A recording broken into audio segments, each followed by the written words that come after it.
Hello friend, कैसे हैं आप सब लोग। उम्मीद करता हूं कि सब लोग कुशल मंगल होंगे, सब मज़े कर रहे होंगे। कैसी चल रही बोर्ड की तैयारी। सब बोर्ड में 90 क्रॉस करने की होड़ में लगे रहे होंगे। ठीक है, सबका अपना अपना एक सपना होता है जिसे लोग पूरा करने के लिए बहुत सारी मेहनत करते हैं, रात भर जगते हैं, पढ़ते हैं, कुछ एंजॉय भी करते हैं, पढ़ाई भी करते हैं, साथ में एंजॉय भी करते हैं।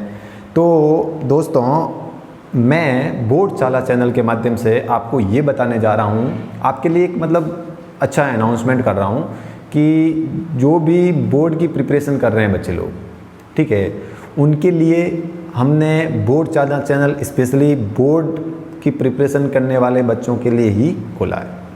ठीक है, कुछ बच्चों को कंपटीशन एग्ज़ाम की भी तैयारी करनी होती है, कुछ बच्चे ऐसे भी होते हैं जिनको सिर्फ लगता है कि नहीं, मुझे सिर्फ बोर्ड में परसेंटेज बनाने हैं, उसके बाद में मैं सोचूंगा कि मुझे आगे क्या करना है। सबका एक सपना होता है 90 क्रॉस करना। ठीक है, तो बोर्ड चाला चैनल के माध्यम से हम आपको बोर्ड पॉइंट ऑफ व्यू से अभी फिज़िक्स और मैथमेटिक्स के लेक्चर आपको रोज़ देखने को मिलेंगे। ठीक है, हम फिज़िक्स और मैथमेटिक्स अभी स्टार्ट कर रहे हैं, विज्ञान और गणित। ठीक है, और आपको हर रोज़ लेक्चर आपको देखने को मिलेंगे।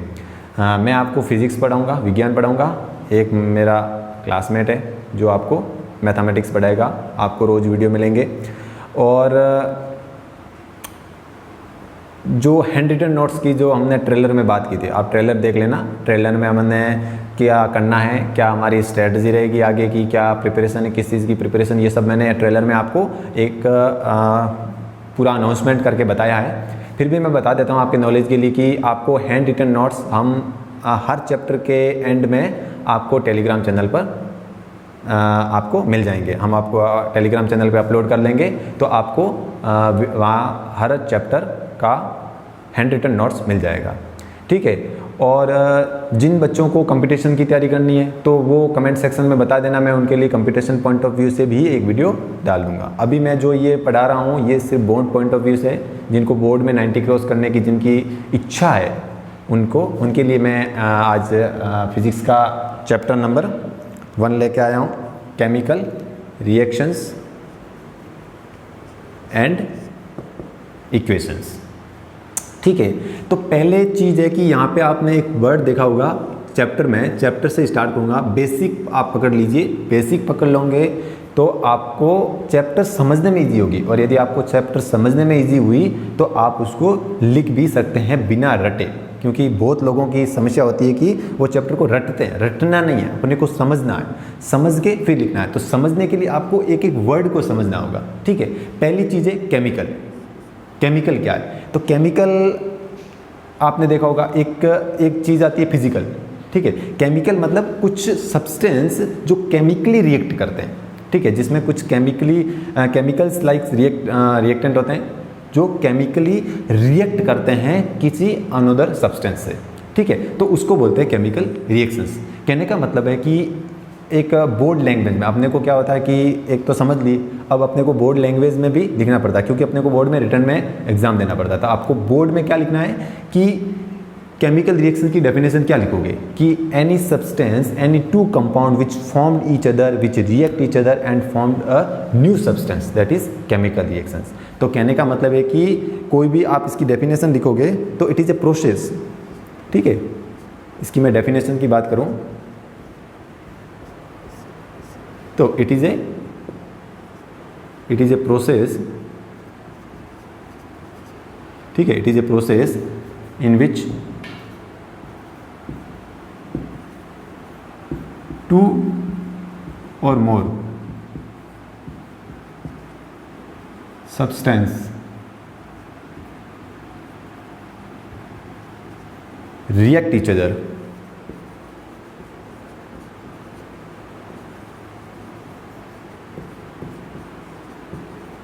and form new substance.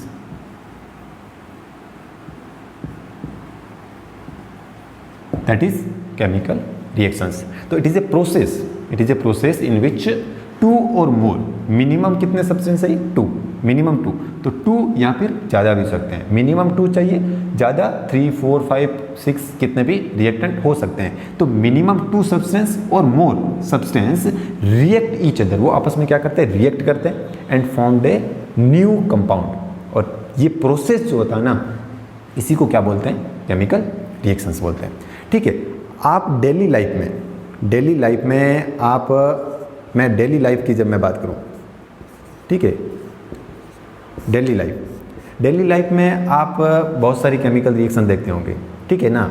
Chapter में घुसने से पहले आप अपने आपके आसपास के सराउंडिंग को जज करो, आप देखेंगे कि आपको बहुत सारी केमिकल रिएक्शन दिखाई देगी, ठीक है। ज़रूरत होती है कि हम उसको नोटिस नहीं कर पाते, ठीक है। आपको पता है आपके चारों तरफ बहुत सारी रिएक्शंस, केमिकल रिएक्शंस हैपन हो रही है, बट आपको ये नहीं पता होता कि ये केमिकल रिएक्शंस है, ठीक है। फॉर एग्जांपल, पहला मैं एग्जांपल दे रहा हूँ, फॉर्मेशन ऑफ कर्ड, ठीक है। आपके घर में दूध होगा और दूध से दही बनाने के लिए आप क्या करते हैं? उसमें दूध में दही डालते हैं थोड़ा सा, और फिर क्या होता है, जब आपको 24 आवर उसको रख देते हैं तो आपको दही बनता है। तो ये एक तरह से क्या है? केमिकल रिएक्शन है, और that is the formation of curd. तो फॉर्मेशन ऑफ कर्ड क्या है? एक तरह से केमिकल रिएक्शन है। दूसरी अपने आसपास की केमिकल रिएक्शन क्या है?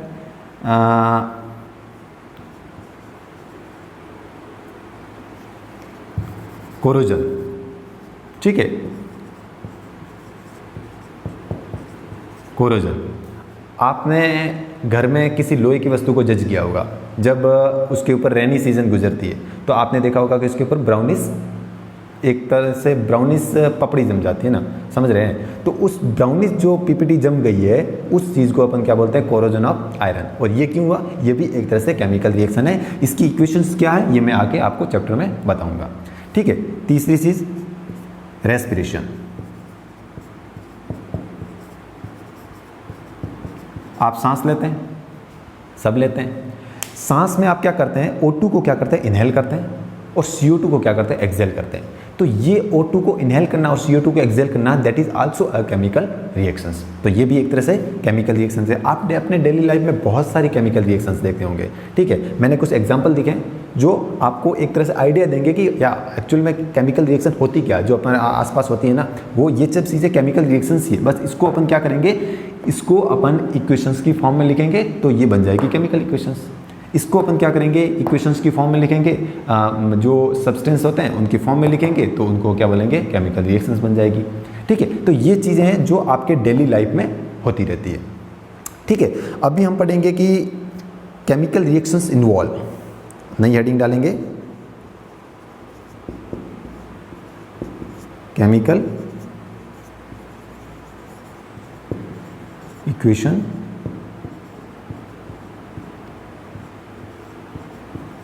इन्वॉल्व, ठीक है। तो केमिकल इक्वेशन इन्वॉल्व में देखेंगे, पहला देखेंगे आप केमिकल इक्वेशन में क्या होता है, क्योंकि केमिकल रिएक्शन हमें कैसे पता चलेगा कि एक्चुअल में केमिकल रिएक्शन हुई है। तो उसके लिए क्या होता है? कुछ स्टेज होती है, कुछ चेंजेस होते हैं। वो चेंजेस क्या होते हैं? वही चीज़ अपने को लिखनी है। तो हो सकता है कि आपकी स्टेट में चेंजेस हो जाए। स्टेट में चेंजेस होने का मतलब कि पहले कोई फिजिकल स्टेट थी, लिक्विड था, लिक्विड से गैस बन गया, तो इसका मतलब क्या हुआ कि कुछ न कुछ केमिकल रिएक्शंस हुई है। अब हो सकता है कि लिक्विड से कुछ गैसेस बन गई, तो भी तुम्हारी केमिकल रिएक्शन हो सकता है। हो सकता है कि सॉलिड से लिक्विड बना, हो सकता है कि सॉलिड से गैस बना, ठीक है। तो ये सारी जो स्टेट होती है, स्टेट में लिख देता हूँ, स्टेट में देखो तो एक सॉलिड स्टेट होती है, ठीक है, गैसियस स्टेट भी होती है, ठीक है, और एक तुम्हारी हो जाएगी लिक्विड स्टेज होती है, और एक होती है एक्वस,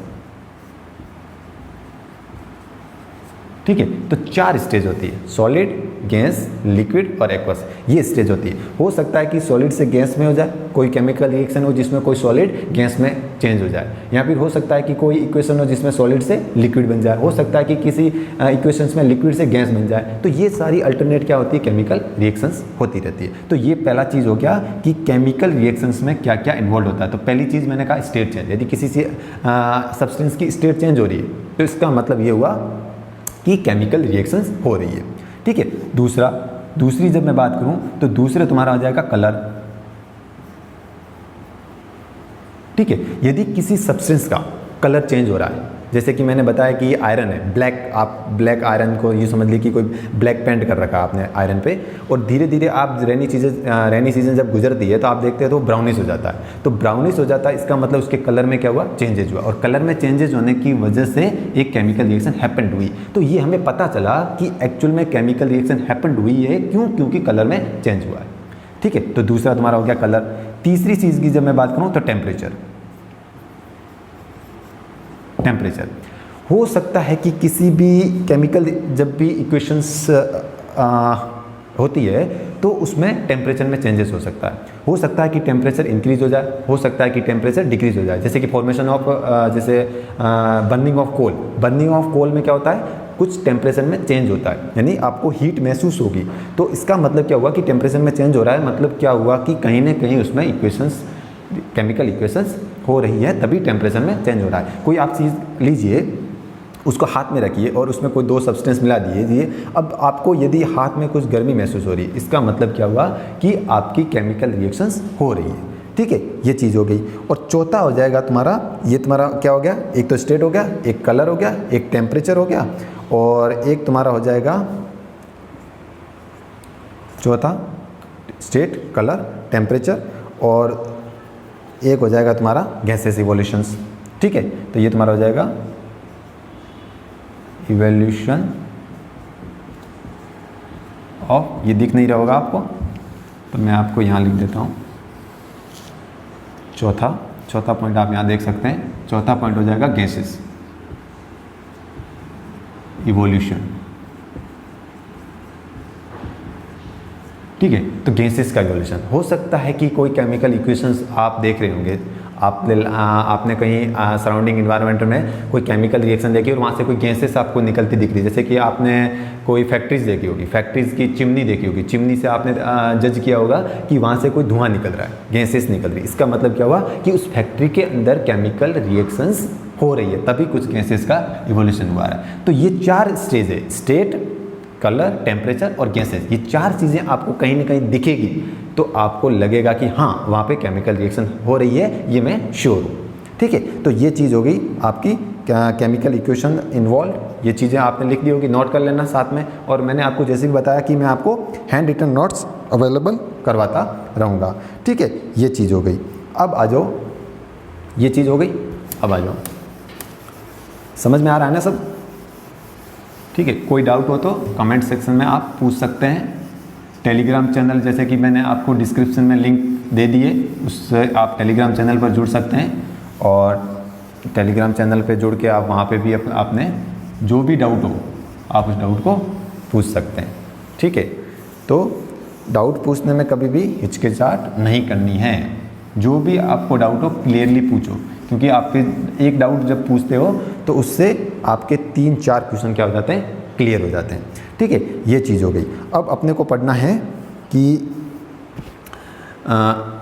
इक्वेशंस, केमिकल इक्वेशंस। अब नई हेडिंग डाल दो, केमिकल इक्वेशंस, ठीक है, केमिकल इक्वेशंस। अब देखो केमिकल इक्वेशंस क्या होती है।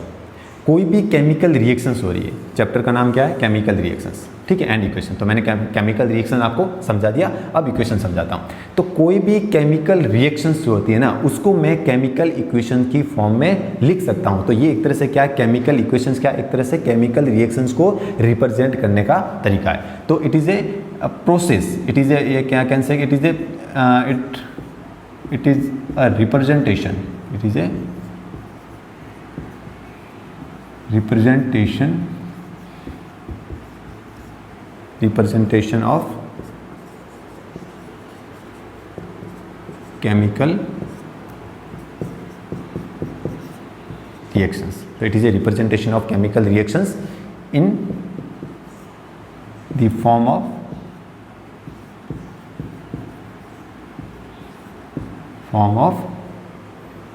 substance. ठीक है, तो it is a representation of chemical reaction in the form of substance. ये होती है केमिकल इक्वेशंस. ठीक है, सपोज करो C that is carbon in solid state, मैं स्टेज भी आपकी साथ में लिख रहा हूँ. ठीक है, तो कार्बन क्या होता है, सॉलिड स्टेज में होता है. और plus O2 that is gases. O2 आपको पता है गैसेस होती है. रिएक्शंस करके आपकी बनती है CO2 that is also gas. तो ये मैंने क्या किया, ये रिएक्शंस हो रही थी. अपने को पता है कि कार्बन और ऑक्सीजन मिलकर CO2 बनाते हैं, लेकिन इसको मैंने क्या किया, एक तरह से केमिकल इक्वेशंस की फॉर्म में रिप्रेजेंट कर दिया. अब इस इक्वेशंस को समझते हैं क्या क्या चीज़ है. ठीक है, इसमें बहुत सारी चीज़ें हैं. तो ये चीज़ जो होती है, इस एरो है, ये एरो आप देख रहे होंगे, ये एरो क्या शो करता है, ये शो करता है डायरेक्शन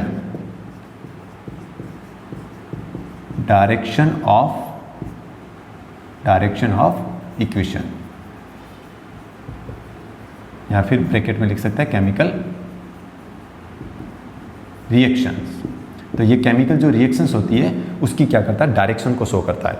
ये जो एरो हेड होता है, ये आप एरो हेड देख रहे होंगे, ये टुवार्ड दी प्रोडक्ट है. ये प्रोडक्ट होता है जो राइट हैंड साइड में होता है. जो भी केमिकल रिएक्शन होती है इसके दो पार्ट होते हैं. ये तुम्हारा लेफ्ट हैंड साइड है, ये तुम्हारा राइट हैंड साइड है. जो राइट हैंड साइड है उसको बोलते हैं प्रोडक्ट. ठीक है, और जो लेफ्ट हैंड साइड होता है उसको बोलते हैं अपन रिएक्टेंट्स.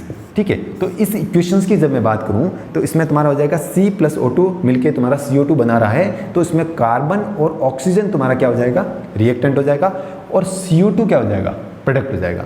ठीक है, तो CO2 तुम्हारा प्रोडक्ट हो जाएगा, और कार्बन + O2, ये कार्बन और ऑक्सीजन गैस मिलके ये दोनों क्या कहलाएंगे, आपके रिएक्टेंट कहलाएंगे. ठीक है, तो अब देखो, इस अपन क्या करते हैं, जब भी रिएक्टेंट लिखते हैं तो रिएक्टेंट के बीच में हमेशा प्लस का साइन लगाते हैं और लेफ्ट हैंड साइड लिखते हैं.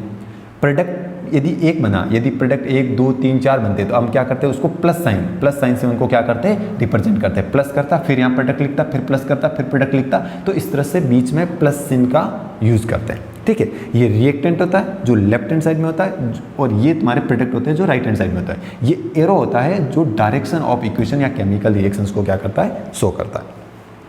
अब आपके एक NCERT का एग्जांपल लेके समझाता हूँ कि NCERT के बुक में एक एक्सपेरिमेंट दे रखा है मैग्नीशियम रिबन का. ठीक है, मैग्नीशियम रिबन का एक एक्सपेरिमेंट दे रखा है जिसमें वो ये बोलता है कि एक मैग्नीशियम रिबन है, उसको बर्न करते हैं तो मैग्नीशियम ऑक्साइड बनता है. ठीक है, तो ये आपका एक्सपेरिमेंट है.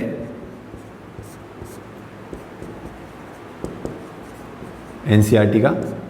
ठीक है, उसमें ये बोलता है कि एक मैग्नीशियम आप रिबन को लीजिए. ठीक है, मैग्नीशियम रिबन को लीजिए, आप उसको क्या करो, एक मोमबत्ती के ऊपर उसको जलाओ. ठीक है, तो आपको कुछ नया सब्सटेंस मिलेगा और वो क्या होगा, मैग्नीशियम ऑक्साइड होगा. ये उन्होंने क्या किया था, एक एक्सपेरिमेंट करके दिखाया था. ठीक है, तो उसको मैं इक्वेशन की फॉर्म में लिखा हूँ. उसने बोला था कि एक मैग्नीशियम है, मैग्नीशियम रिबन है. ठीक है, अब उसने क्या किया, मैग्नीशियम रिबन को उसने बर्न्ट किया. ठीक है, प्लस बर्न्ट. ठीक है, तो उन्होंने बोला कि मैग्नीशियम ऑक्साइड बना जो एक तरह से PPT की फॉर्म में बना था. तो क्या प्रोडक्ट बना आपका, मैग्नीशियम ऑक्साइड. ठीक है, ये मैंने क्या किया, इसको लैंग्वेज की फॉर्म में लिखा. ये भी एक तरह से इक्वेशंस ही है, बट इक्वेशंस को मैंने क्या लिखा, एक तरह से लैंग्वेज की फॉर्म में लिखा. ठीक है, अब मैग्नीशियम जो रिबन है, अब मैं क्या करता हूँ, इसको मेटल जो है उनको क्या करता, कंपाउंड की फॉर्म में लिखता हूँ. तो कंपाउंड की फॉर्म में लिखूंगा तो जो मैग्नीशियम है, इस मैग्नीशियम रिबन को मैं रिप्रेजेंट कैसे करते हैं, आपने जो टेबल देखी होगी उसमें Mg से रिप्रेजेंट करते हैं. तो ठीक है, अब मैग्नीशियम, अब मैंने जब भी बोला था कि ये क्या है, ये सब क्या है, ये रिएक्टेंट है और ये क्या है, प्रोडक्ट है। रिएक्टेंट है, अब मैंने एक रिएक्टेंट लिखा, दूसरे रिएक्टेंट को लिखूंगा उससे पहले क्या लगाऊंगा, प्लस का साइन लगाऊंगा। दूसरा रिएक्टेंट क्या है, बर्न। अब बर्न, कोई भी चीज़ जलती है तो उसको क्या चाहिए, ऑक्सीजन चाहिए। कभी भी कोई भी चीज़ जलने के लिए हमेशा उसको ऑक्सीजन की ज़रूरत पड़ती ही है, वो कार्बन डाइऑक्साइड की प्रेजेंस में नहीं जलती, हमेशा ऑक्सीजन की प्रेजेंस में जलती है। तो बर्न जो लिखा है, इस बर्न की जगह मैं क्या लिखूंगा, ऑक्सीजन। क्यों? क्योंकि कोई भी चीज़ जलती है वो किसकी प्रेजेंस में जलती है, ऑक्सीजन की प्रेजेंस में जलती है। ठीक है, इतना समझ गए। मैग्नीशियम रिबन था, उसको मैंने Mg लिखा। टेबल में आपको बताऊँगा, आगे चैप्टर भी है पीरियोडिक टेबल, उसमें हम सब समझेंगे कि किस चीज़ को कैसे रिप्रेजेंट करते हैं। तो अभी तो आपको इन्फॉर्मेशन से आप ये जान लीजिए कि मैग्नीशियम को क्या लिखते हैं, Mg लिखते हैं। और बर्न्ट हमेशा ऑक्सीजन की प्रेजेंस में होता है, तो ऑक्सीजन की प्रेजेंस में होता है तो ऑक्सीजन को मैं O2 प्रेजेंट करते हैं। पीरियोडिक टेबल में ऑक्सीजन को किससे रिप्रेजेंट करते हैं, O2 से रिप्रेजेंट करते हैं।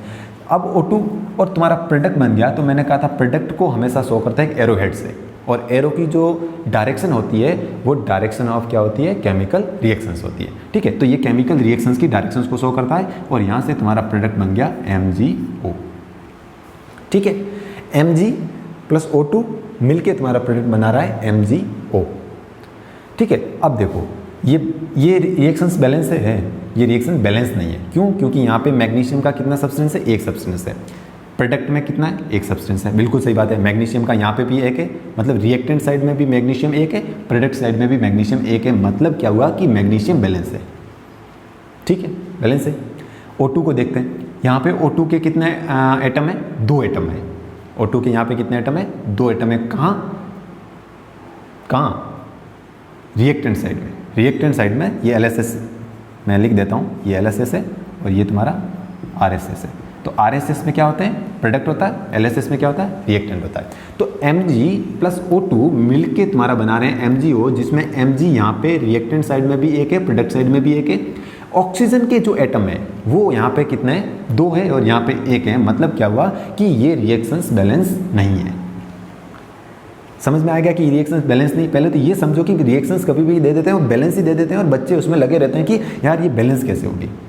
तो बोर्ड कभी भी घुमा के क्वेश्चन देता है आपको, रिएक्शंस बहुत सारे, अब 3-4 रिएक्शंस देता है। ठीक है, एक रिएक्शन दे दी, दूसरी रिएक्शन दे दी, तीसरी रिएक्शन दे दी। अब बोर्ड क्या क्वेश्चन पूछता है कि आपको क्या करना है, इन रिएक्शंस को क्या करना है, आपको बैलेंस करना है। ठीक है, तो पहली रिएक्शन जो अनबैलेंस्ड होती है उसको आप बैलेंस करते हैं, चलो ठीक है कर लिया। दूसरी रिएक्शन जो अनबैलेंस्ड होती है उसको भी आपने ठीक ठाक है, मेथड में बताऊंगा आपको, उस हिसाब से आप सॉल्व कर लेंगे तो इजीली आपकी रिएक्शंस क्या हो जाएगी, बैलेंस हो जाएगी। तीसरी रिएक्शन जो होती है ना वो बैलेंस होती है। ठीक है, अब रिएक्शंस बैलेंस है, अब आप उसमें ढूंढते रहते हो कि ये तो बैलेंस हो ही नहीं रही, उधर मल्टीप्लाई कर रहे हो 2 से तो उधर कम पड़ रहा है, उधर एटम को बढ़ा रहे हो तो उधर कम पड़ रहा है। तो कभी कभी ध्यान रखना, तो समझो कि केमिकल रिएक्शंस पहले ये समझो कि बैलेंस है नहीं है, फिर उसको आगे प्रोसेस में ले जाओ कि अब मुझे इसको कैसे बैलेंस करना है। पहले देखो कि अनबैलेंस्ड है, उसके बाद आगे बढ़ो कि अब मुझे बैलेंस करना है, तो अब मैं क्या करूँ इसमें। ठीक है, तो ये मैंने एक एक्सपेरिमेंट आपका NCERT का था जिसमें मैग्नीशियम रिबन होता है, बर्न्ट होता है, मैग्नीशियम ऑक्साइड बनाता है, जिसको मैंने इक्वेशंस की फॉर्म में लिख दिया। अब ये अनबैलेंस्ड है। ठीक है, बैलेंसिंग करेंगे वो अभी मैं आगे बताऊंगा कि कैसे बैलेंसिंग करते हैं। पहले ये चीज़ समझो कि आपको स्टेज लिखनी आती है कि नहीं आती है। अभी मैंने आपको पहले ही थोड़ा सा पहले ही बताया कि स्टेज होती है। स्टेज कौन कौन सी होती है, सॉलिड होती है, जिसको मैं S से रिप्रेजेंट करता हूँ हमेशा। तो सॉलिड को S से रिप्रेजेंट करते हैं, गैस को G से रिप्रेजेंट करते हैं, गैस को G से रिप्रेजेंट करते हैं, लिक्विड को L से रिप्रेजेंट करते हैं। यदि आपकी लिक्विड स्टेज है तो आप उसको क्या आप रिप्रेजेंट करोगे, यदि आपका कंपाउंड लिक्विड फॉर्म में तो आप उसको लिक्विड को L से रिप्रेजेंट। क्यों? क्योंकि मैं यहाँ पे लिखूँगा पूरा, यहाँ लिखूँगा सॉलिड, यहाँ पे लिखूँगा गैस। ठीक है, तो दिक्कत ये होती है कि हर बार इतना बड़ा बड़ा वर्ड थोड़ी लिखेंगे, बहुत सारी इक्वेशंस होती है। अभी आपको तो 10th में हो तो आपको तो 1-2 रिएक्शंस दिखती है। आप जैसे जैसे आगे जाओगे, आप हायर स्टडी करोगे, आप केमिकल में हायर स्टडीज़ करोगे तो आपको बहुत सारी इक्वेशंस आती है। अब उसमें यदि आप लिखने चल बैठ गए कि सॉलिड तो फिर तो सॉलिड ही लिखते जाओगे। ठीक है, इक्वेशंस कब लिखोगे, तो इसलिए इसको शॉर्ट फॉर्म में इन्होंने रिप्रेजेंट कराया है NCERT ने कि सॉलिड को कैसे लिखते हैं S से, गैसेस को कैसे लिखते हैं G से, और लिक्विड को कैसे लिखते हैं L से। एक और नया सब्सटेंस आता है एक्वस, AQ। ये क्या होता है, एक्वस फॉर्म होती है। एक्वस फॉर्म क्या होती है, यदि आपका सॉल्वेंट वाटर है, लिक्विड है, तो आप उसको क्या बोलते हो, एक्वस बोलते हो। ठीक है। कभी कभी मैं आपको आगे इक्वेशन में बताऊंगा कि जो H2O होता है कभी कभी ये एक्वस फॉर्म में भी होता है, ठीक है।